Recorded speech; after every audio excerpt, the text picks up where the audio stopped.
my dear compatriots, I have found it necessary to address you today on the state of the nation and to render account on the efforts of our administration to sustain and strengthen our economy, enhance the fight against corruption, and sustain our gains in the fight against terrorism and insecurity, which has undoubtedly been impacted by several internal and external factors. Particularly, I'm addressing you as your democratically elected president to identify with you and express my sympathy over the difficulties being experienced as we continue the implementation of new monetary policies aimed at boosting our economy and tightening of the loopholes associated with money laundering. Let me reassure Nigerians that strengthening our economy, enhancing security, and blockage of leakages associated with illicit financial flows remain top priority of our administration. And I shall remain committed to my oath of protecting and advancing the interests of Nigerians and the nation at all times. In the last quarter of 2022, I authorized the Central Bank of Nigeria to redesign the 200 naira, 500 naira, and 1,000 naira Nigerian banknotes.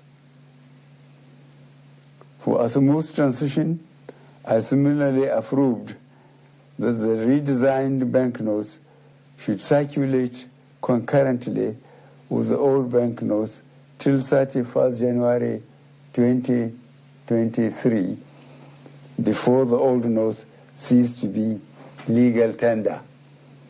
In appreciation of the systemic and human difficulties encountered during implementation and in response to the appeal of all citizens, an extension of 10 days was authorized till 10th February 2023 for the completion of the process.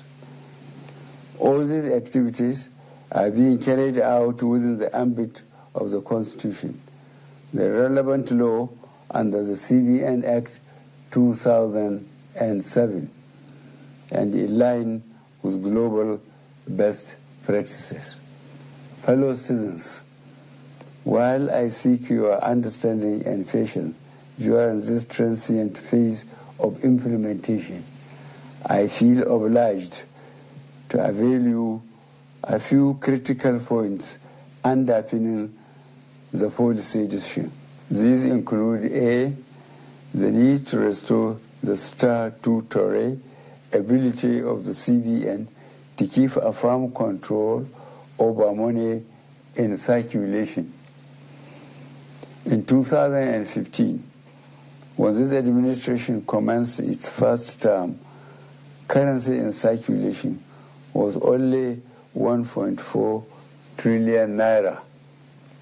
B, the proportion of currency outside banks grew from 78% in 2015 to 85% in 2022.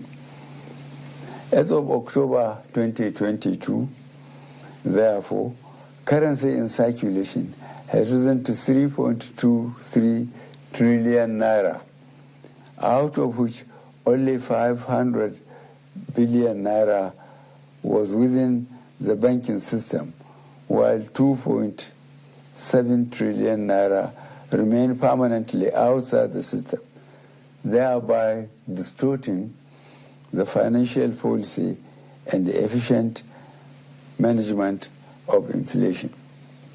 C, the huge volume of bank notes outside the banking system has proven to be practically unavailable for economic activities and by implication retard the attainment of potential economic growth. Economic growth projections make it imperative for government to aim at expanding financial inclusion in the country by reducing the number of the unbanked population. And E, given the prevailing security situation across the country, which keeps improving, it also becomes compelling for government to deepen its continuing support for security agencies to successfully combat banditry and ransom taking in Nigeria. Notwithstanding the initial setbacks experience, the evaluation and feedback mechanism set up has revealed that gains have emerged from the policy initiative. I have been reliably informed that since the commencement of this program, about 2.1 trillion naira out of the banknotes previously held outside the banking system had been successfully retrieved. This represents about 80% of such funds. In the short to medium and long terms, therefore, it is expected that there would be a strengthening of our macroeconomic parameters, B, reduction of money supply leading to a deceleration of the velocity of money in the economy, which should result in less pressures on domestic prices. C, lowering of inflation as a result of the accompanying decline in money supply that will slow the pace of inflation. D, collapse of illegal economic activities, which would help to stem corruption and the acquisition of money through illegal ways. E, exchange rate stability. F, availability of easy loans and lowering of interest rates. And G, greater visibility and transparency of our financial actions, translating to efficient enforcement of our anti-money laundering legislations. I am not unaware of the obstacles placed on the path of innocent Nigerians by unscrupulous officials in the banking industry, entrusted with the process of implementation of the new monetary policy.